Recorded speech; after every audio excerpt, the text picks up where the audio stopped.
Imagine you're a young 17-year-old in early 18th century England. You and your family have worked the same farms and fields for generations, barely going more than a day's walk away from home. During a rare visit to a coastal city, you and your family go to sell livestock and purchase goods for the winter, and you hear the call of a captain offering you the opportunity of a lifetime: adventure, fame, and fortune. All you must do is become a privateer and attack enemy ships, keeping their treasure for yourself. Today, I want to inform you about the rise and fall of the golden age of piracy. Some of you may not know why there was a 40-year period where piracy was so rampant in the Caribbean. This speech will give you more information about why that was. Some of you may know a lot about this period of history and the pirates. I hope I can deepen your knowledge and love for these freedom-seeking men and women.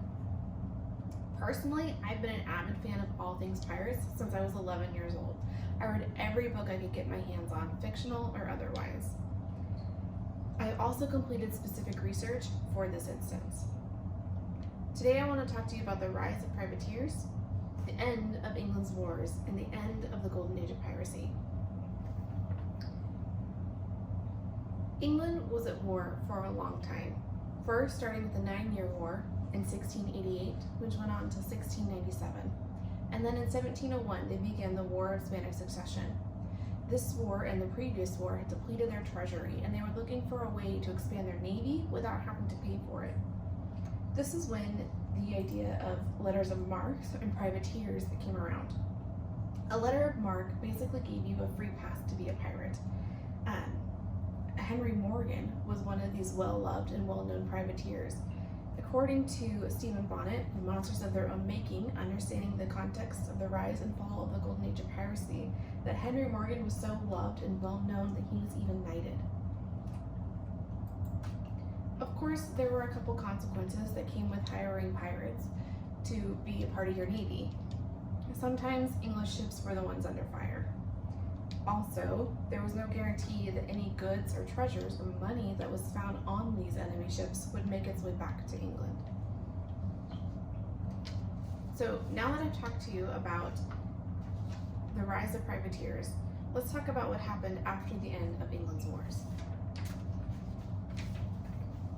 In 1713, the Treaty of York was signed. This effectively ended the War of Spanish Succession. Stephen Barnett writes again in Monsters of Their Own Making that in 1713, the British Navy had 49,860 men enlisted, and the following year, in 1714, there were only 13,475. This means that roughly 75% of the Navy was laid off, or 3 in 4 men.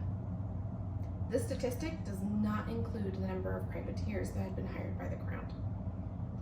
These men had been left alone in the Caribbean with no way home.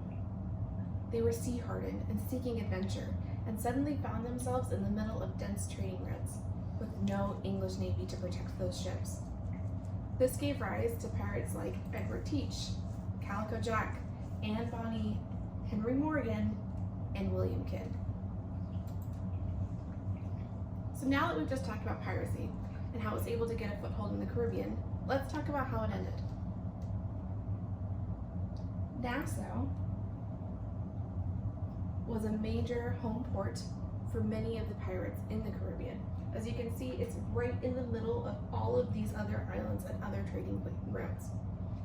Nassau had become such a problem for England that in 1717, on September 5th, King George I issued the proclamation for the suppressing of pirates. According to the NassauParadiseIsland.com, last access July 17th, 2022, this proclamation granted clemency to any pirate who surrendered themselves to the English officer by September 5th of 1718. Many of these pirates did fear for their lives and did turn themselves in. And with the death of Blackbeard and Black Bart in 1718 and in 1722, and the fall of Nassau, piracy in the Caribbean and this golden age was effectively over. However, they did live on to infamy. Roger Lockhurst writes in the 2017 article, The Timeless Allure of Pirates, published at bbc.com, last access July 20th, 2022, A book entitled A General History of the Robberies and Murders of the Most Notorious Pirates was published in 1724 under the pseudonym Captain Charles Johnson. This book detailed the lives of these notorious pirates, such as Blackbeard. They also inspired pamphlets of the time that romanticized the life of a pirate.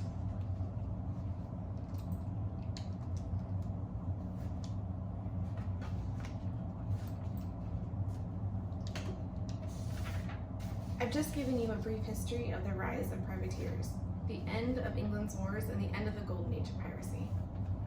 You answered the call and you sailed under the English crown with a promise of fortune for 2 years, only to find yourself stranded in the Caribbean with no way home, no fame, and no money. Suddenly, what you were being paid to do by the crown was illegal and is what they'll hang you for. You make the most of it and send what money you can back to your family and hope you don't get caught. You may not be remembered by name, but you and your fellow pirates will live on in infamy through storytellers, the imagination of children and adults alike. Even Mark Twain wrote, "Now and then we had a hope that if we lived and we were good, God would permit us to be pirates."